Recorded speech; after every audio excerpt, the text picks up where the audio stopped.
Hello everyone and welcome back to my YouTube channel. We are again the third Thursday of the month, so let's get cracking on Christmas. Today I'm sharing another Christmas card, hoping to inspire you and to encourage you to also start on those Christmas cards. I know that it sounds a little bit early for a lot of you, but every time I'm liking Christmas cards, so any card that I can create ahead of time is appreciated here. For today's card, I am featuring the Pix Happy Holiday stamp set from Mama Elephant. It is an older one, but I truly adore each and every image that is inside of this set. And then there is another Pix Favorites, if I'm not wrong, that has similar critters, not Christmas related, but also a stamp set that I really adore. So for this card, I decided to do some no-line coloring. And not only with markers, but I'm using my markers and my pencils to help me define some lines, to get a bit of the texture and a bit more of the dramatic transition if needed. So I'm really slowly getting into this coloring. No-line coloring is for me something that takes some time, because at a certain moment this ink, this one is the Incon 3 Fadeout No-line Coloring Detail ink. At a certain moment, once you go over the lines, they can start to fade out, which is the beauty about this ink. On the other hand, if you didn't really emphasize the specific lines or areas on your image, it can be an issue. So that's why I tackle that always by step, first that arm, then the other one, not the arm and the face and. I'm making sure that I have all my elements separately as much as possible. Now, before starting on a face, I realized that I had to add those images. Well, not those images, but those details from the image. Why? As I said, this ink is going to fade out the moment that the alcohol marker is going on top of the line. It can sort of, diffuse the line itself, and then later on, after adding those layers, it can be really hard to see exactly where those eyes or the nose or anything has to go. So therefore, I really like adding it ahead of the coloring with my Copics. And then I'm just going really slowly into this image, making sure that I am adding all of those details without having to add the lines. And I want to apologize for my little baby hairs that are sometimes getting a bit in the way, but at least the image isn't blurred by the hairs. So therefore I'm just continuing. They are untamable, so I cannot really help it. So for the coloring, as I said, I'm using my Copic markers. You can always find them listed as I use them on my blog post. That's easy for you for reference. Of course, you can rewatch the video, but if you do not have the time or just want to watch this once, then I completely understand that there is that Copic combination on my blog post. So as you can see here, I did the arms and I did the face. And although I tried to really show where the face is starting, where there is a bit of shadowing with the arms, it's not all that defined as I would want to. And that's why I brought in the pencils today to help me emphasize things more, parts of this image more, define everything a bit more. So also the antlers, I decided to go for darker antlers since I have quite a light image here. And so to have a bit of a contrast in those browns, I went for a darker color. Now, as I said, just taking my time to go slowly. Here I decided to use one of my favorite blue combinations for the dress, and I'm just working my way from my darkest to my lightest marker. As this image is facing towards us, I decided to have a light source centered on top of the image, and that's why I'm adding my shadows on both sides of this image. And I'm just working my way from my darkest towards my lightest. If you prefer adding first your lightest color, then you do you, of course. As I always say, it's all about having fun, liking the end result, and of course being comfortable in what you're doing. So you do the technique that helps you get the result that you want to. That's what it's all about, having fun and liking what you created, because you're putting all the effort in, so definitely make it worth it and just to you. So I'm going to later on use some yellows, orange colors to distract from the blue. As I say all the time, these colors go so well together. It's a match made in heaven. They emphasize or they reinforce each other, and I truly, truly adore that. Then aside from all of this and the coloring and such, just wanted to let you know I have had some lovely messages that I'm a bit less online and such, and some of you are worried. Just wanted to point out that there is no need to worry.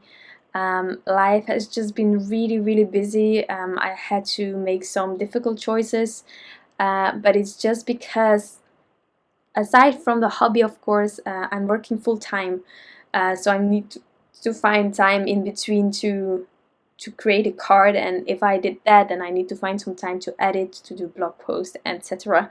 And when life gets in the way, maybe the card is made, but I don't get to all of the editing and the information around the card, so then I prefer waiting to post something just until I have everything prepped for you. So in case you prefer a blog post, there will be a blog post the moment that I am sharing some inspiration, or in case you love seeing here the videos, then I have the video at the same time. So that's why sometimes it might seem that it takes a bit of time to see some new creations here, but I'm still creating, of course. It's just a bit more limited. Why? As I said, I have a full-time job. And it's really, really exhausting sometimes. There are some moments that we're a lot of work, that it's all coming together, and everything is rushed. So then those evenings I'm really exhausted, so I'm not making anything. And then of course, I don't know if I mentioned it, but I think I did. I bought a house with my husband, and we are going to move normally in August, maybe a bit earlier. It depends on the current people that are living there. But as we are going to move, there are some furniture that we need to search. So there are a lot of weekends where I'm not creating because I'm on a hunt to find those furnitures that I still need. So that's happening. And as you know, I got married this year. But next year we want to really celebrate, hoping that the COVID situation will be sort of gone. Let's hope so. And so we are also getting ready for that, and looking at locations to do the party and such. So there is a lot of things happening, and of course, if anything has to be put on hold, it's the hobby, unfortunately. But I'm making time to create. No worries about me. I'm just juggling different things at the current moment, but no worries. There is nothing, well, nothing bad is going on. There's just a lot going on. So that being said, in the meantime, I switched to my pencils to really help me emphasize things. The lovely thing also about pencils is that it can add some texture, which I truly love with critters, and I'm really sorry about hairs here. They are taking over my video. No, but as you can see here, I first wanted to use the pencil to just emphasize some elements on the bunny itself, and then once I got going with this pencil, I thought, well, it's sort of giving me a bit of that furry look. So I went over everything, just differentiated in the amount of pressure that I added, to help me still emphasizing things that I wanted to emphasize. So it's an option. I do have all the Polychromos pencils out there. I bought the whole box when there was a huge discount on a random site, and that's why I got it completely. Personally, I also have the issue that I want to have it all when I start buying things. Same with stamps, same with Copics, but the Copics I am gradually buying when there is some budget free. But you don't need them all. Definitely play with pressure with the pencils that you have. You don't necessarily need the Polychromos. Just see what you have at home. Maybe you have some kids that have pencils, and it might work perfectly as well. So on to the rest of the card. I'm going to use this birch tree forest cover-up from My Favorite Things, but as you can see, before I started on that, I added some stick-it adhesive, some double-sided adhesive sheets on the back of my paper so that I can later on easily add this forest without any issue. Now the sentiment that you can see here, Let It Snow, is from Pretty Pink Posh. It's the Let It Snow script. It's a gorgeous script, as all the scripts from Pretty Pink Posh, and I thought it was nice to have it this way. Normally you have, if you want to do it like the die, you have 3 lines of text, but for this design I thought it was nice to let it be on the same line. Now, you might know it or you don't, but this birch tree forest cover-up isn't a complete A2 sized cover. So there is a bit of a frame there will be around it, so that's what I masked off with my purple tape. I didn't want the blue to come from underneath the cover-up, so I masked off the edges, not completely, not the fourth edge, because I will not go as low as that. I want to have a soft gradient of blue happening, just to give it a bit more color. You can do white on white definitely, but I just thought that could add something. So I used my Tumbled glass distress ink here, and I'm trying to let it fade out into the white, having some sort of an illusion that it's fading out into the snow. If you're looking at a landscape, like a snowy landscape, then it's also a gradient that goes into white. So that's what I did here. And once I was happy, I could add everything. Now, definitely trying things out, seeing whether I like the amount of blue and the gradient that I had. And once I did, it was all about adding that forest cover-up, which is not necessarily easy, but before doing that I decided to mask off the bottom here and to add a few white splatters. Now normally I would use my Winsor & Newton white gouache. Now I also bought this Copic Opaque white, and I have no clue how to handle this exactly. Adding a bit of water is necessary, although it's liquid. But yeah, it's still a bit of a search how to add this white, but it's white and I like it. So if you don't have the option to buy the gouache, because I bought it once at Simon Says Stamp, all in the beginning of my card making career, if you can call it like that, and it's almost, well, empty, so I will have to rebuy it, but I haven't found it yet in any of the stores that I regularly buy my craft supplies, so therefore I'm a bit hesitant, but I found this one, so it can be a good alternative. So after adding all the splatters, let it dry a bit, I removed my purple tape, and just to not have those white splatters on that bottom, that's why I masked it off. So that's that. And then I had to add that tree background. Now, to help me, I thought of something. Well, it's not an exact science, of course, but if you watched some other crafters tackle the gold foiling or foiling with the heat, I do not have the tool, unfortunately, because I truly adore what they are all doing there, but I don't have it yet. Yeah, it's on my mind to buy it once. But something that is done by all the amazing crafters that are using the hot foiling is to add a bit of washi tape, and then to keep the foiling plate in place with the foiling.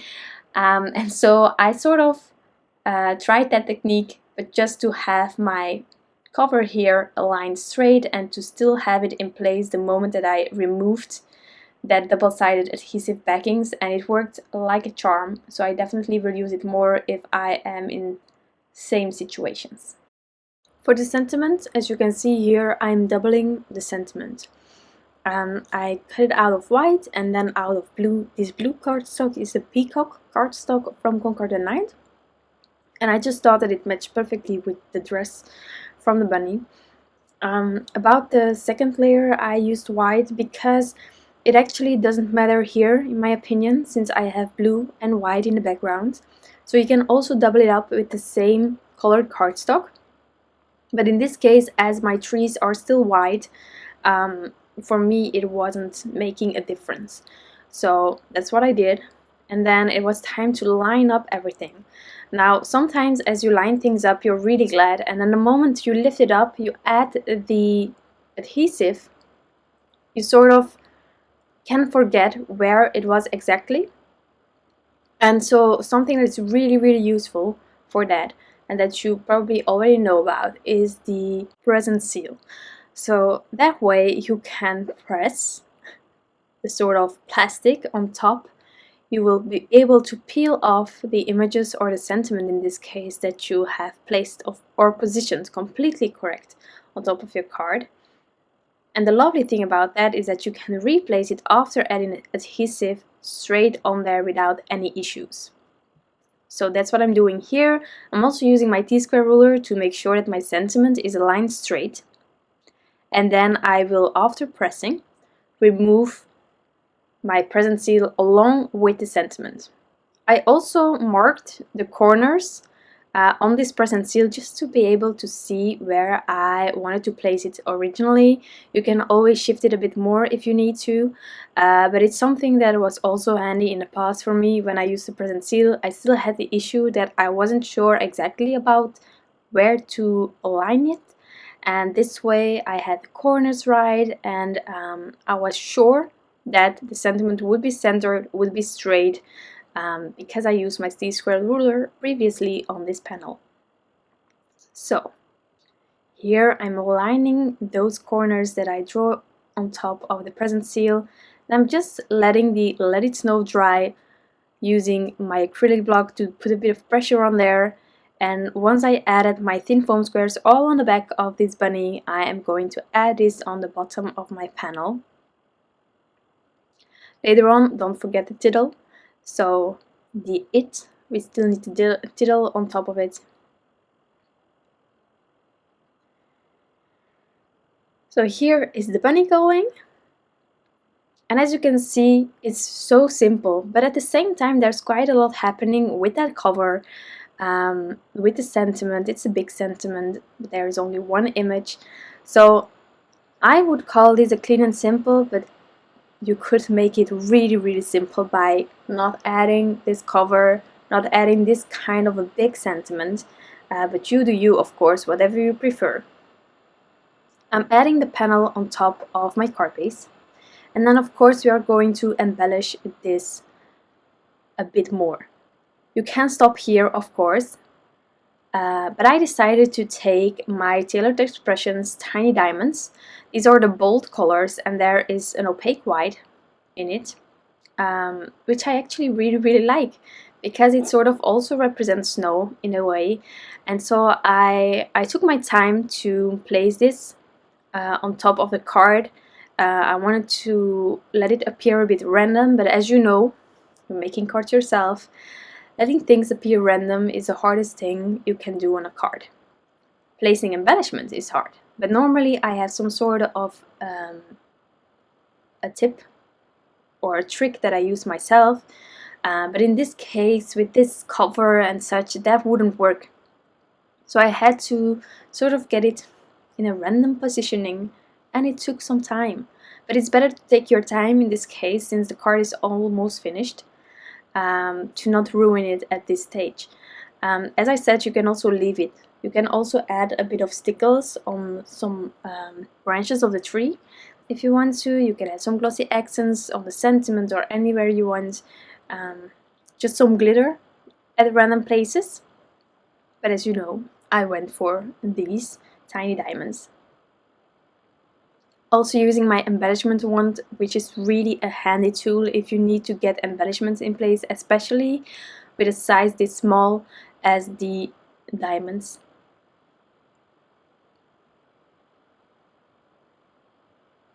And then once I got everything on there, this card is completely finished. As I said in the beginning, This is part of the Get Cracking on Christmas, which is organized by Jen Shirkus. There is a lot of inspiration out there, especially for you to get cracking on those Christmas cards to inspire you. There will also be a YouTube live by Jen. She's amazing. And don't forget to join us in this Get Cracking on Christmas adventure. I hope to see some inspiration from you as well on social media. Thank you so much for stopping by, and I wish you an incredible day. Bye!